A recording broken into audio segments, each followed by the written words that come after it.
pertama itu tuh bangun-bangun tuh ada yang bilang monggo mas, permisi mas gitu, permisi mas, orang tuh bawa cangkul mau ke Berarti sawah itu gitu. belum naik banget dong, masih di Belum, bawah. masih di bawah, masih di wilayah warga, Oh, masuk hutan aja belum. Manehnya di situ.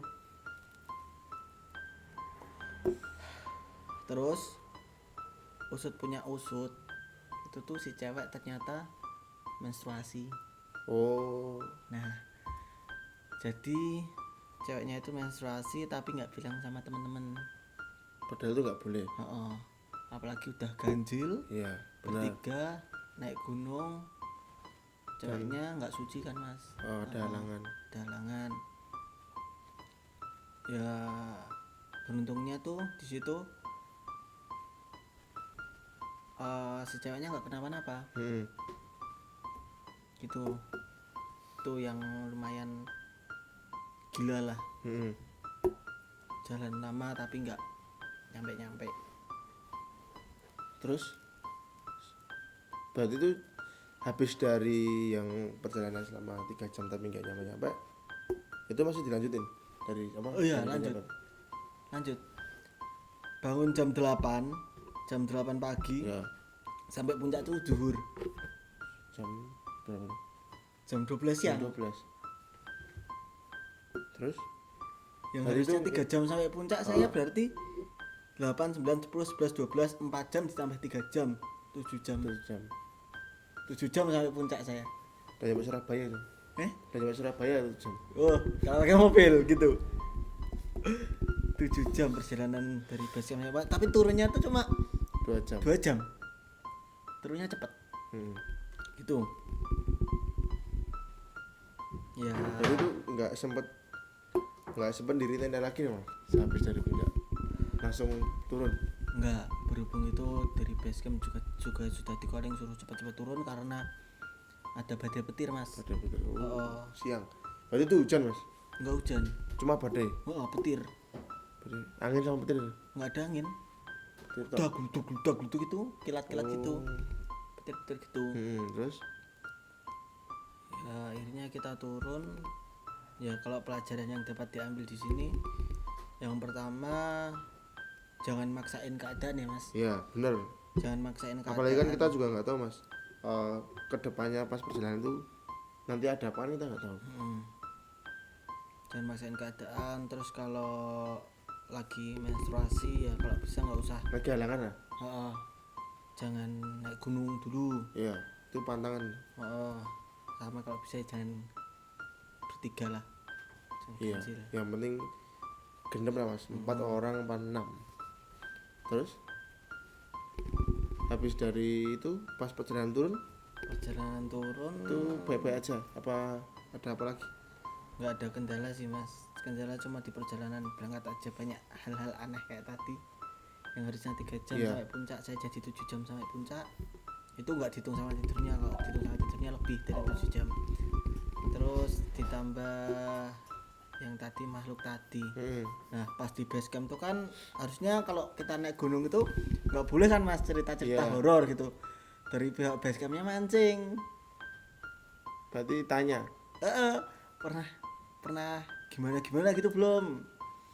Nah pihak base campnya tuh cerita kalau dulu dia naik di Gunung Sindoro, dia keluar dari tenda mau kencing, ketemu cewek bertiga. Posisi naik gunung. Itu ceweknya itu maksudnya? Ceweknya penari, Oh. pakai baju hijau, katanya seperti itu. Pakai baju hijau nari, entah itu tarian apa, yang jelas kayak kebaya gitu, bajunya kayak kebaya. Penari lah. Nari gitu. Ya gitulah mas. Tapi habis itu kapok nggak, Mas, naik gunung lagi?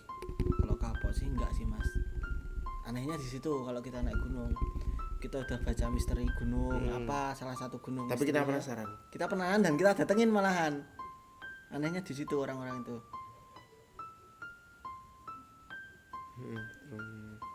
Terus selain yang cerita naik gunung tadi ada apa lagi, Mas? Yang mistis yang udah pernah yang dialami. mistis ada lagi sih mas.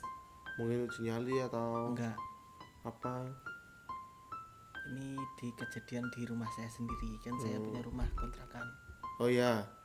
Nah rumah saya itu saya kontrakin, tapi ternyata tuh cuma dipakai gudang mas. Selama 1 tahun rumah kosong. Kan biasanya rumah selama 40 hari kosong berarti ditinggalin makhluk halus. Ya kalau ceritanya Nah rumah saya tuh sempat jadi kerajaan kerajaan makhluk mana? halus. Soalnya katanya kiai sesepuh lah, Ya, katanya sesepuh. sesepuh itu tuh sana tuh emang jalurnya jalur lor nih kidul dari utara ke selatan. Jalur Ya. itu rumah saya itu, dan itu jadi kerajaan. Yang saya lihat sendiri anehnya, sesepuhnya itu kan pakai jubah warna putih, itu di kamar yang kedap udara. Saya itu kan masih anak kecil kan mas, penasaran gitu. Oh itu berarti udah lama mas? Saya umur 10 tahun. Oh ya. Nah terus bajunya jubahnya itu di ruang kedap udara itu bisa naik mas, melayang, bajunya melayang gini, jadi kayak Padahal tuh gini. nggak ada angin, nggak Nggak ada ada angin di dalam kamar, pintu ketutup, pintu utama, pintu kamar ketutup semua, itu jubah bisa naik gitu. Tuh terus ada lagi yang di kosan. Ini saya nggak pernah lihat sendiri, tapi saya itu ada kos-kosan yang di situ pernah dipakai buat bunuh diri. Salah satu kamar itu bunuh diri tahun 1990-an. Udah lama itu. 1990-an. Itu kan kosan itu udah dari tahun 1980.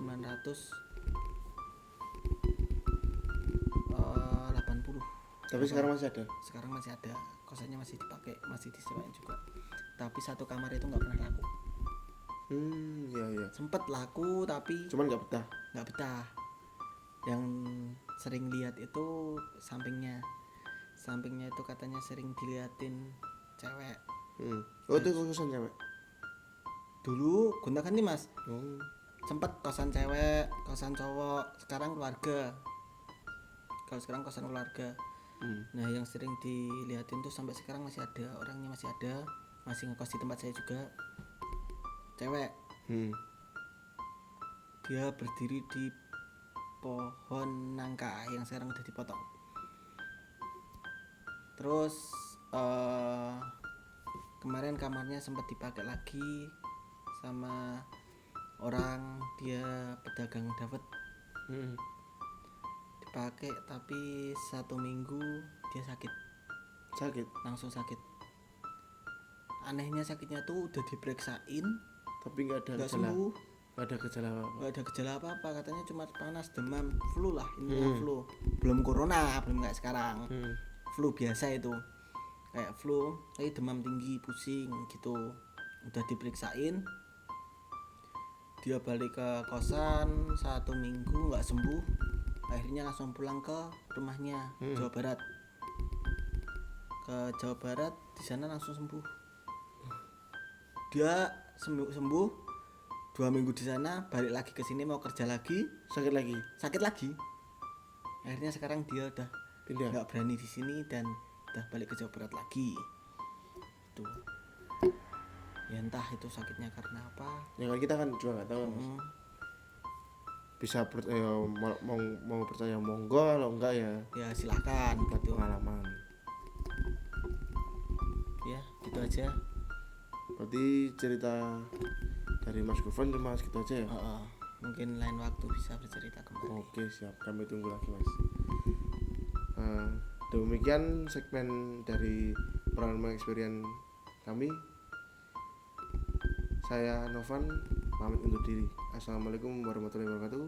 Salam Om Swastiastu.